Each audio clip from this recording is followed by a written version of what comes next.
Hello and welcome to Introduction to Sociology. Today we're going to be studying culture. So in this class, again, we're in sociology, which is the study of society. A society is simply a group of people with something in common. So whenever I think about a culture, it's a group of people with what in common? A common way of life. So a culture is a group of people with a common way of life. Okay, this common way of life is often reproduced from generation to generation, albeit there is social change that occurs and culture evolves over time. But still, there's this general common way of life that's reproduced from generation to generation. So when you think about culture, you have to think about the entire way of life.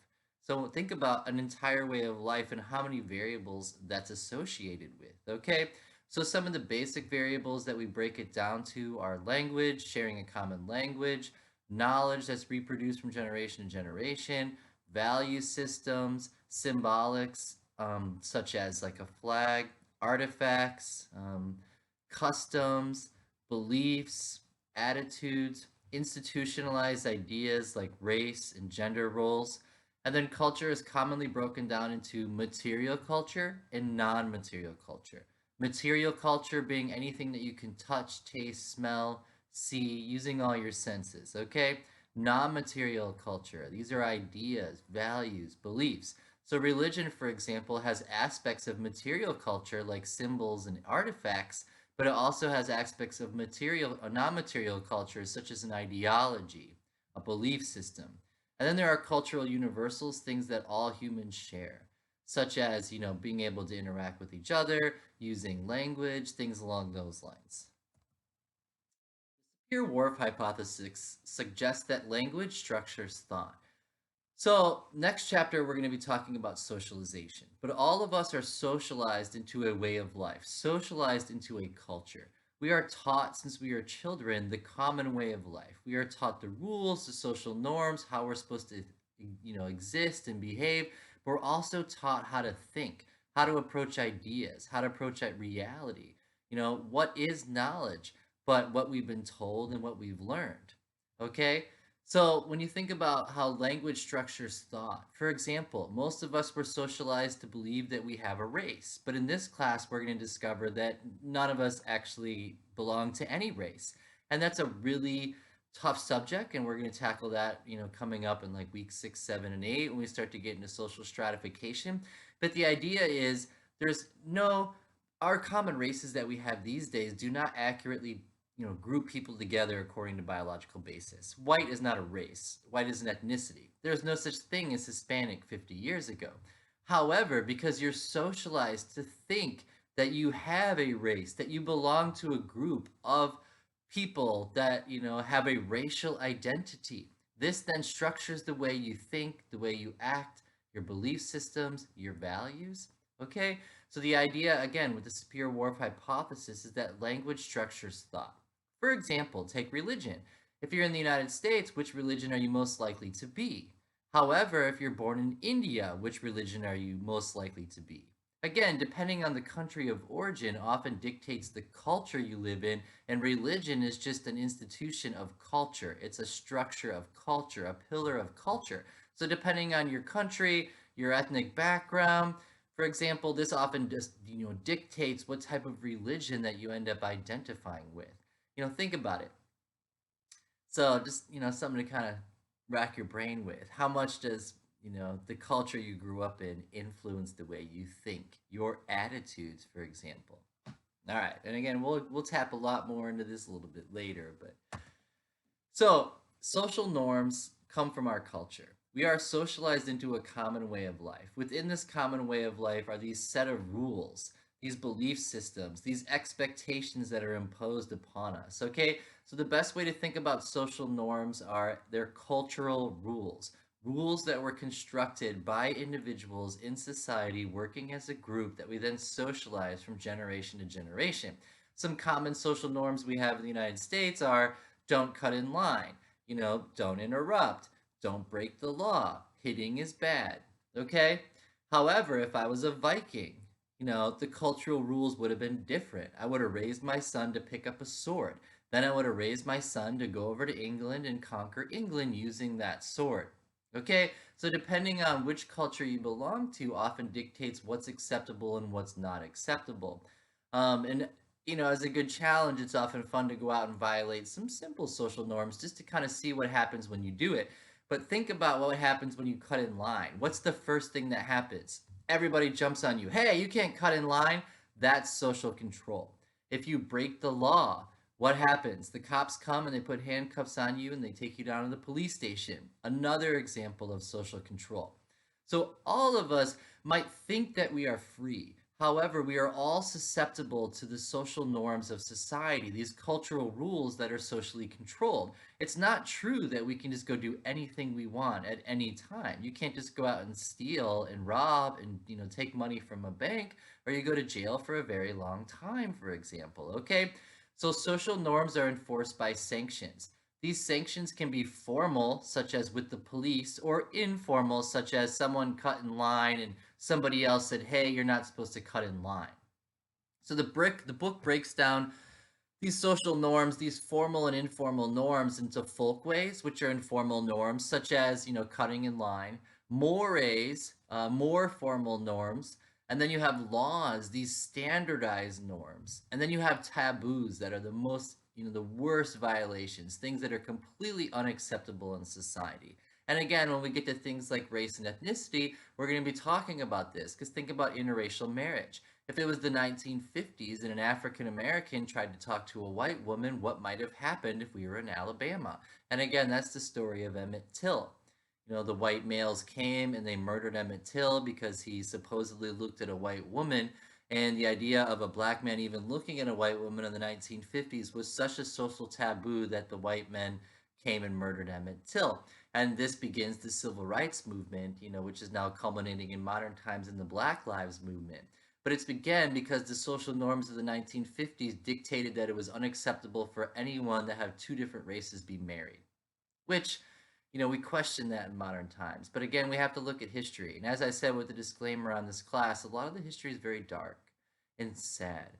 Okay, and so, we got to ask a lot of questions.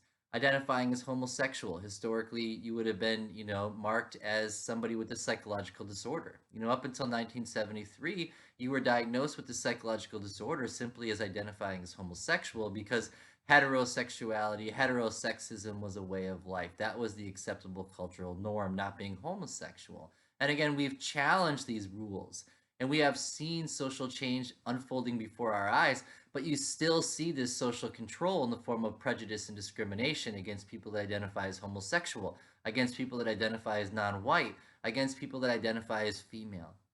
Okay, and again, some of the stratification ideas when we look at prejudice and discrimination in the future are going to come up, but a lot of it comes from culture. Again, racism is a cultural institution. Race itself is a cultural institution. Sexism, the subjugation of women into the lower classes and denying them rights and access, these are social norms. Okay, we have challenged these norms, especially in the last century in the United States, but a lot of these traditional ways of life, traditional culture where a man is expected to be a breadwinner or a woman is expected to be a homemaker, those ideas die hard. Okay, and you can still see that again, just look at pay rates. Why do women make less pay than men? It goes back to these cultural social norms in which women were not, expected, or it was not a proper behavior for a woman to go to work. So again, cultural change. You see changes in society, and if you just look at the last 100 years, you see some major changes. To the extent that we had these civil rights movements, we've had sexual identity movements, and now we're even going further and questioning things like, does race even exist? Is race real? Am I actually white? Let me ask some questions, okay? So where does cultural change come from? Again, you've seen since the Industrial Revolution with the advent of technology, that had an effect on society. You have war and terrorism, diversity, immigration, and then the book talks about cultural lag, this gap between society catching up to the advancements. So, like, for example, we have technology now that could really reduce global warming, but we're still kind of stuck on oil and we're unwilling to really make the next step to battery cars and wind and all the other options that we have before us, okay? So, cultural diversity. So, again, in the United States, you have an intense range of cultures, and that's do often because it's a new country. And so you had a lot of different people coming in here over the last several centuries from all across the world. And with that came a lot of different cultures. So I like to challenge my introduction to sociology classes to ask the question, is America a melting pot or is it more like oil and water? Because in America, yes, we do have all these diverse cultures, but how often do they mix?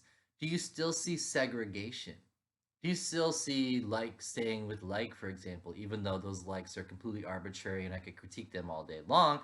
But think about it with your marriage rates. Who are you more likely to marry? Somebody of your own race, somebody of your own culture, somebody that identifies the same religion as you, or do you find yourself deviating from that? Okay, just things to, ask some questions about. Okay, so is America a melting pot or is it more like oil and water?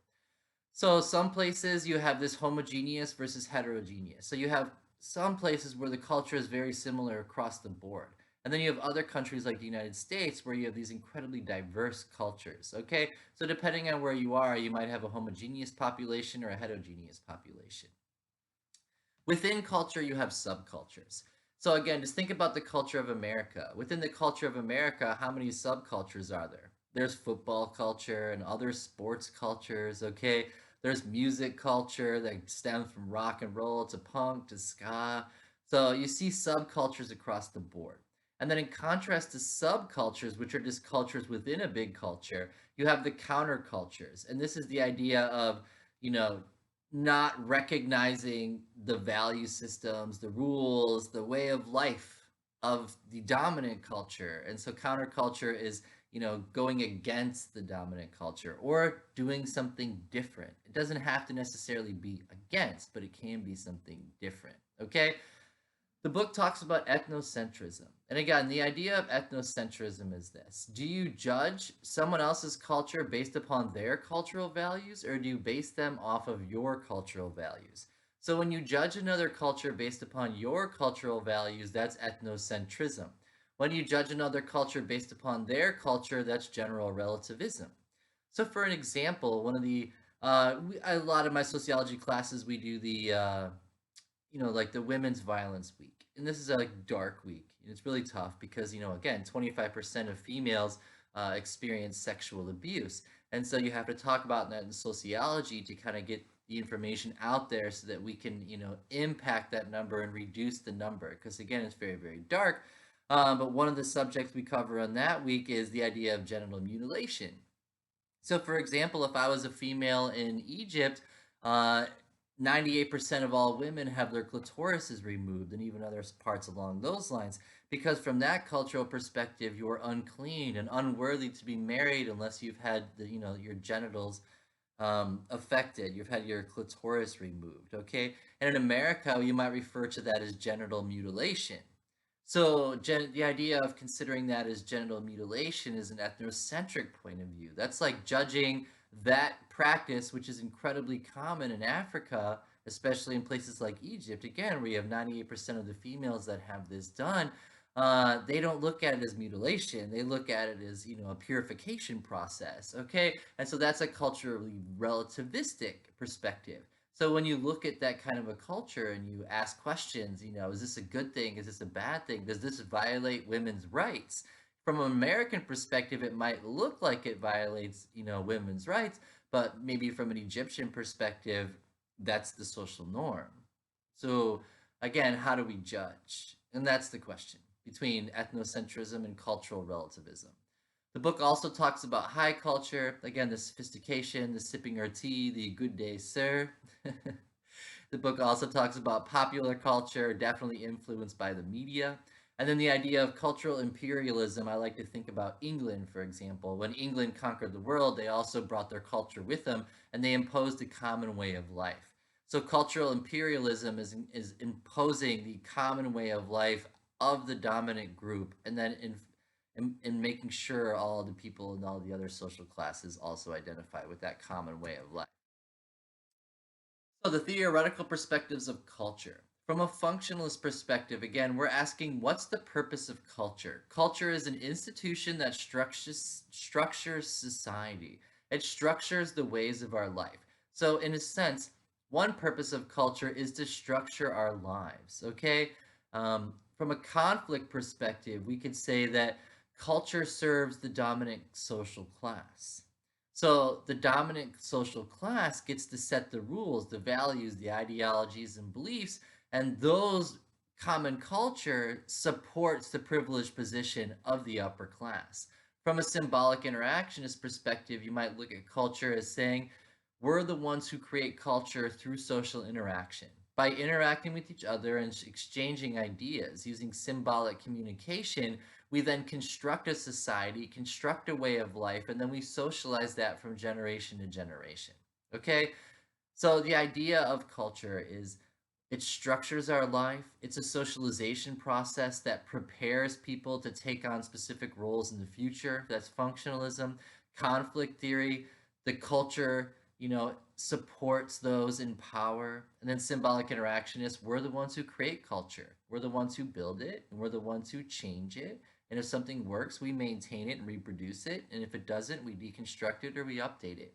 And a postmodernist perspective is just generally looking at the influence of technology and media in modern times. And the book points out the idea of looking at Instagram and assuming everybody has a perfect way of life, but is that Instagram actually accurately reflecting their culture? Thank you very much. If you have any questions, please email me.